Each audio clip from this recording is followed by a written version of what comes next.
Mascots are idols and are of the devil,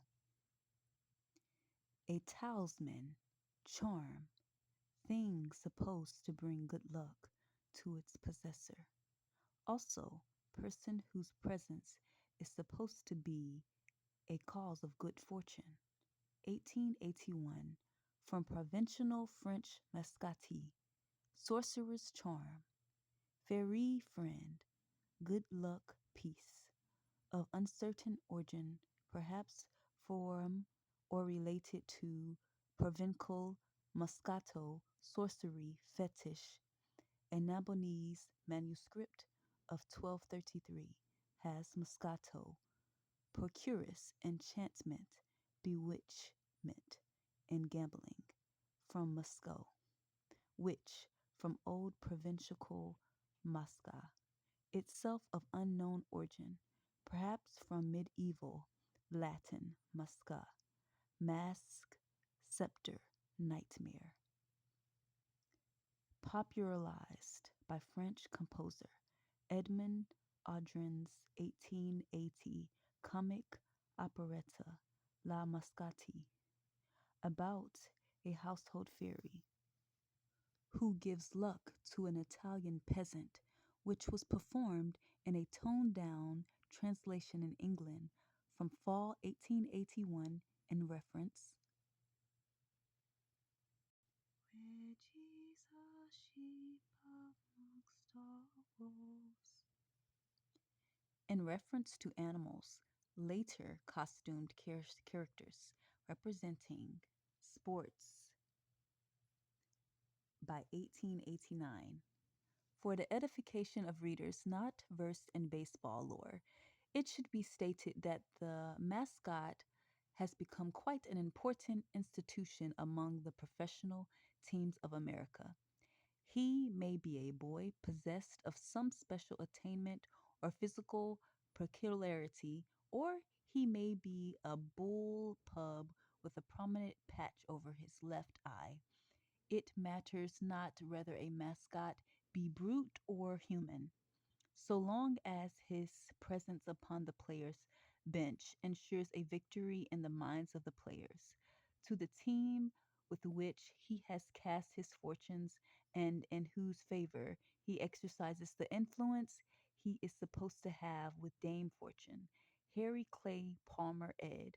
Athletic Sports, America, England, and Australia, New York, 1889. Where Jesus sheep amongst wolves. From Mr. Met to the Philly fanatic, mascots are yet another lesson in American marketing. When we think of team mascots and all their energetic and oftentimes bizarre glory, it's hard to imagine that they ever were anything besides the surreal costume marketing tools we see today. But it actually all started out in the 1800s when a little boy named Chick, who carried bats and ran errands for baseball players, became known as the team's good luck charm. According to all 1883 issue of the Sporting Life magazine, the players pinned their faith to Chick's luck-bringing qualities, and it was exactly those so-called good luck charm qualities and maybe a little superstition that laid the foundation for what have become goofy, beloved and mostly infamous mascots of both pro and amateur sports teams all over modern day America, and through it would have been hard to imagine back then. Today's mascots not only play a where Jesus sheep amongst all wolves, a pivotal role in the wide world of sports, but also reflect the identities of local communities the teams reside in, for the good and the bad, while providing marketing teams with endless opportunities and revenue streams through licensing, merchandising, and social media. A good mascot can tell the story of the team's culture, uniting the fandom, the players, the rest of the world at large. They provide this essential conduit between the team and their fans. because team mascots, much like their most diehard fans, are in it for the long run, while even star players retire, are traded, and the teams themselves even change city from time to time. Mascots are the only ones who never jump ship. They outlive both the thrill of the victory and the agony of defeat.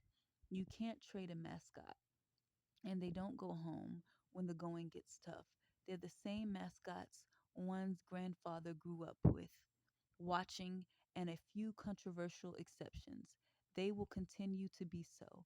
Some of today's sports fans can be on the pricky side, to be sure, but the best mascots reminds us that we shouldn't take things so seriously. It is just a game after all.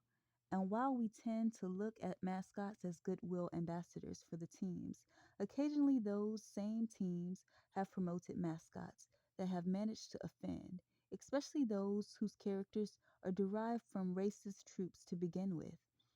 And while we've seen some teams open their eyes to the world around them, it's mostly been in the area of amateur athletics. Professional organizations have been slow to change. After all, we're talking about big money here, and when there's money to be made, team ownership will more often than not err on the side of the status quo. Mascots generate vast amounts of income for teams today, and they will be dragged kicking and screaming before they succumb to a challenge to their profit margins. Mascots have certainly come a long way since the days of Chick, but to understand our modern day cute and cuddly spiritual superstars, we need to. Where Jesus sheep amongst our wolves. We need to know where the word itself came from, as well as recognize some of the first trailblazers originally. The French word mascotte meant luck charm and was often used as gambling slang, with the hope that a mascotte was there to bring luck to the player. The word was finally brought to mainstream by the 1880 French opera La Mascotte, about an Italian farmer who had a hard time growing crops until he was visited by a mysterious virgin named Bettina, who, as long as she remained a virgin, would function as somewhat of a good luck charm. Eventually, the farmer's fortunes turned around, but Lady Luck was to become no lady in the world of modern day sports marketing. In America, the word evolved into a present day spelling, helped in part of the sporting life in the New York Times. In 1886, an issue of Sporting Life referred to a mascot connected to Boston Browns baseball team, Little Nick and the luckiest man in the country, and inserting the Browns mascot, the E being dropped for the first time. The New York Times followed suit later that year. When they lost the extra T when referencing a boy named Charlie Gallagher, who was said to have been born with teeth and is guaranteed to possess all the magic charms of a genuine mascot. For more about the history, check http www.theculturecrush.com, Atlanta Falcons, San Francisco 49ers, Dallas Cowboys, Washington Redskins, Baltimore Ravens are all the sport teams with the mascots, which is a belief system, yet the Bible isn't allowed in schools.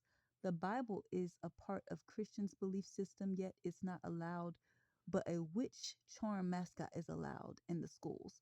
This is discrimination of Jesus, kicking him out and anything that represent him out of places, but only allowing people's belief that doesn't have Jesus in it. Instead, it has the devil in it. Anything absent of God is the devil. May Jesus bless you, precious viewers.